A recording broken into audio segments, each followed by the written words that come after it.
കണ്ണൂരിൽ പോക്സോ കേസിൽ motivation speaker അറസ്റ്റിൽ. കണ്ണൂർ എടത്തൊട്ടി സ്വദേശി കുന്നത്ത് ഷാജുവിനെയാണ് മുഴക്കുന്ന് പോലീസ് അറസ്റ്റ് ചെയ്തത്. കൗൺസിലിംഗിനിടെ 17-കാരിയോട് അപമര്യാദയായി പെരുമാറിയെന്നാണ് പരാതി. 4 മാസങ്ങൾക്ക് മുൻപാണ് കേസിനാസ്പദമായ സംഭവം. നേരത്തെ സോഷ്യൽ മീഡിയ ഇൻഫ്ലുവൻസറും മുൻ പോലീസുകാരനുമായ ഫിലിപ്പ് മമ്പാടും പോക്സോ കേസിൽ അറസ്റ്റിലായിരുന്നു. വിവരങ്ങളുമായി KV ബൈജു ചേരുന്നുണ്ട്.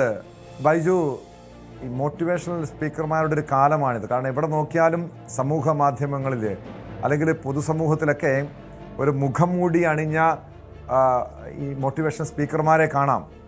മറ്റുള്ളവരെ ഉപദേശിക്കും, പക്ഷേ സ്വന്തം വ്യക്തി ജീവിതത്തിൽ അവർ എങ്ങനെയുള്ളവരാണ്, എത്രത്തോളം സ്വഭാവ വൈകൃതമുള്ളവരാണ് എന്ന് നമുക്ക് വ്യക്തമായത് ഈ ഫിലിപ്പ് മമ്പാടിൻ്റെ കേസോടുകൂടിയാണ്. ഞെട്ടിപ്പിച്ചൊരു വാർത്തയായിരുന്നു അത്. കാരണം നിരവധി ചെറുപ്പക്കാർക്ക് നല്ല സന്ദേശങ്ങൾ പകർന്ന, ലഹരിക്കെതിരെ പോരാട്ടം നടത്തിയ ഫിലിപ്പ് മമ്പാടിൻ്റെ അറസ്റ്റ് തുടക്കത്തിൽ അവിശ്വസനീയമായിരുന്നു. വിശ്വസിക്കാൻ കഴിഞ്ഞിരുന്നില്ല.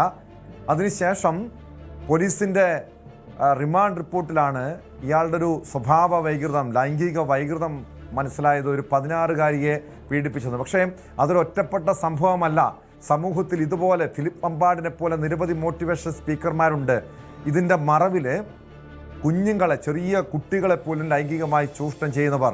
അതാണ് ഈ കണ്ണൂരിൽ നിന്നും നമുക്ക് മനസ്സിലാക്കാൻ കഴിഞ്ഞത്. കണ്ണൂർ സ്വദേശി ഷാജു മോട്ടിവേഷൻ സ്പീക്കറാണ്.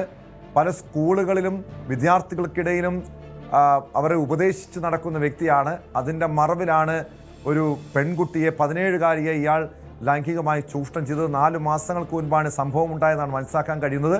ഇതെങ്ങനെയാണ് ഈ 17-കാരിയെ ഈ ഷാജു ലൈംഗികമായി ചൂഷണം ചെയ്ത വിവരം പുറത്തു വന്നത്? ബൈജു,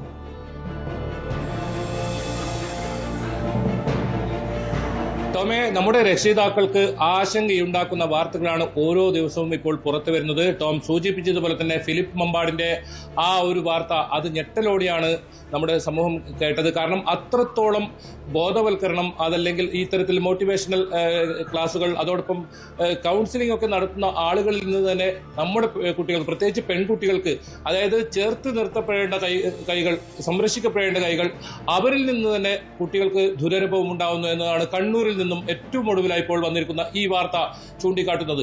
അതായത് ഇയാൾ ഇത് കുറച്ചുകൂടി ഗൗരവം വർദ്ധിപ്പിക്കുന്നത്, ഇയാൾ ഒരു higher secondary school retired principal ആയിരുന്നു. മാത്രമല്ല സംസ്ഥാന സർക്കാരിന്റെ കരിയർ ഗൈഡൻസിന്റെയും അതുപോലെ തന്നെ മോട്ടിവേഷണൽ ഇത്തരം കാര്യങ്ങളുടെയും ഒക്കെ സ്റ്റേറ്റ് ഫാക്കൽറ്റി ആയി പ്രവർത്തിച്ച ഒരാളാണ് ഇയാൾ. ഇപ്പോൾ